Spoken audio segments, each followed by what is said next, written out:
Iran's ruthless masterstroke, U.S. scrambles to evacuate amid rising tensions. The morning sun had barely risen over the Persian Gulf when everything changed. It wasn't a declaration of war, nor an act of open aggression, at least not in the traditional sense. But for those watching closely, especially in Washington, Tel Aviv, and Riyadh, it was clear that a new phase had begun. Iran had just made a move so bold, so meticulously timed, that the entire region seemed to shift in response. The Strait of Hormuz, through which one-fifth of the world's oil passes, had effectively become a chessboard, and Iran had placed a massive rook right in the middle of it. Satellite images showed over 70 Iranian speedboats swarming around commercial vessels. Military drones, both armed and unarmed, buzzed in synchronized formations above the water. Communications from commercial tankers crackled with static before going dark. A Singaporean vessel was boarded by masked Iranian commandos and forced to reroute to Bandar Abbas. No shots were fired. There was no violence. But the message echoed louder than any missile strike. Iran was now in control of the chokehold that kept the world's energy supply flowing, and the West hadn't seen it coming. Inside the White House Situation Room, the mood turned cold. Intelligence analysts scrambled to update briefings. Military advisors revised wargame models. The president sat quietly as General Mark Godfrey, head of CENTCOM, delivered a grim assessment. This isn't a drill. This is a flex. Tehran is sending a message, and they know we're not ready to answer it. Just a week earlier, officials had declared Iran's regional influence contained. They couldn't have been more wrong. What no one had realized was that Iran had been preparing this move for over a year.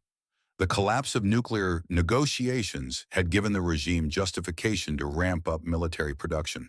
Drone factories in Isfahan operated around the clock. New ballistic missile silos were built into the mountains near Qom. Revolutionary Guard Corps units underwent aggressive urban combat training in anticipation of possible retaliation. But most importantly, Iran had been forging silent partnerships, not just with proxies, but with foreign powers eager to undermine the West.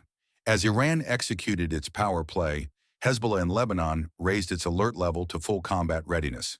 In Yemen, Houthi forces declared that they would target any foreign naval vessel attempting to interfere with Iranian maritime movements. Iraq's Popular Mobilization Forces activated sleeper cells across Baghdad and Basra. And in Syria, Iranian troops embedded within Assad's military quietly moved surface-to-air missile batteries closer to U.S. observation posts. The U.S. response was swift but uncertain. Carrier Strike Group 9 was ordered to move into the northern Arabian Sea. Submarines were repositioned. Reconnaissance aircraft scrambled into the skies. Evacuation orders were quietly distributed to non-essential personnel across multiple Gulf embassies. At the same time, international media outlets began receiving anonymous footage. Grainy infrared videos of Iranian forces preparing missile launchers, intercepting drones, and rallying support from local militias. It was psychological warfare on a scale not seen in years. In Tel Aviv, the Prime Minister convened an emergency security meeting. Israeli intelligence had picked up increased chatter among Hezbollah commanders. Drones were spotted over the Golan Heights. The Iron Dome was activated. Bomb shelters were prepped. And in a rare display of vulnerability, the Israeli Defense Forces admitted they were preparing for multiple simultaneous threats on land, air, and sea. Meanwhile, global oil markets spiraled. Prices surged overnight. European countries scrambled to reassess their energy import routes. China and Russia, publicly neutral, began making quiet moves in favor of Tehran. Chinese destroyers appeared in the Indian Ocean. Russian naval analysts praised Iran's strategic ingenuity. At the same time, both nations blocked attempts at a UN Security Council resolution condemning Iran's actions. Western diplomats were left floundering. For the first time in decades, the axis of resistance wasn't just regional, it was international. In Iran, state television broadcast footage of cheering crowds in Tehran. President Raisi stood on a podium beside the supreme leader, speaking with unwavering conviction. For too long, we have endured the boots of imperialism on our necks, he said. Today we rise not as aggressors, but as guardians of our sovereignty. Let the world know, Iran bows to no one. The crowd roared. Fireworks lit the sky. and the message was transmitted globally, subtitled, translated, and repeated on every major outlet. In Riyadh, the Saudi monarchy began relocating oil production facilities.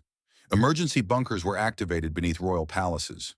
Analysts warned that a miscalculation, an accidental shot fired, a misinterpreted signal, could ignite the entire Gulf.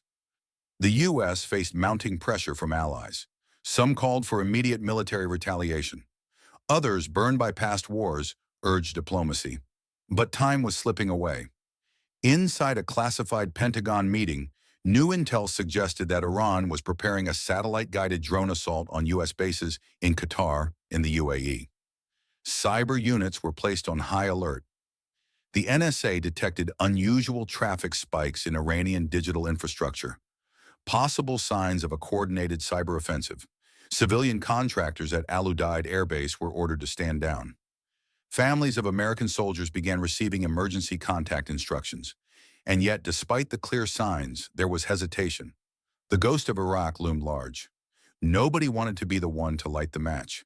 Back in Tehran, Iranian leadership watched with measured confidence. They knew the West would hesitate.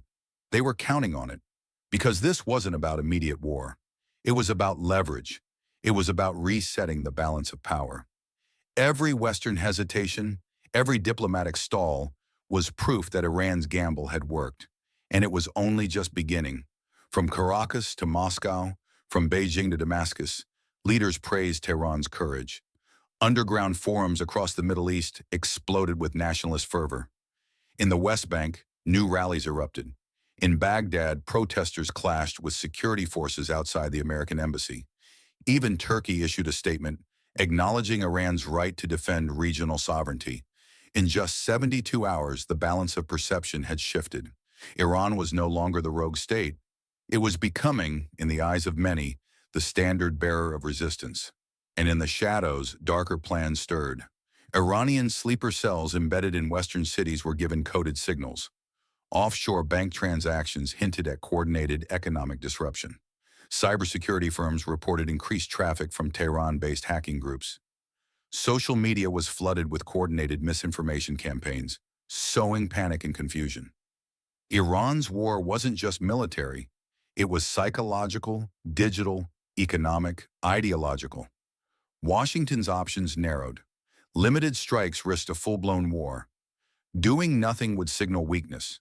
Sanctions were already maxed out. And as pressure mounted, internal divisions began to show. The president's approval rating dipped. Members of Congress clashed over next steps. Some called for a coalition strike. Others warned of another endless war. Meanwhile, the American public, exhausted from years of foreign conflict, watched nervously. The question now was no longer, what will Iran do next? It was, can the West afford to do anything at all? Because Iran had changed the game. It no longer played by old rules. And the West, slow and uncertain, was now reacting, not leading. The Gulf trembled. The air was thick with tension.